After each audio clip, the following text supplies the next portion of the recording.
du MMA en costume 3 pièces. C'est en 1898 qu'Edward William Barton Wright rentre d'un séjour de 3 ans au Japon. De retour à Londres, il annonce la création d'un nouvel art de défense personnelle, mêlant arts martiaux nippons et diverses techniques de combat européennes et qui s'appelle Ryo Bartitsu. Un an plus tard, il fonde le Bartitsu Club où lui et d'autres combattants dispensent leurs enseignements et même des gars venus tout exprès du Japon.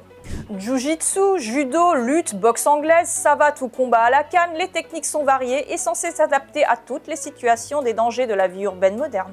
En plus de former les hommes au combat, ce fut la première école à donner des cours de self-défense aux femmes. Et parmi elles, certaines figures importantes des suffragettes dans les années qui suivirent. C'est toujours utile de savoir casser des gueules.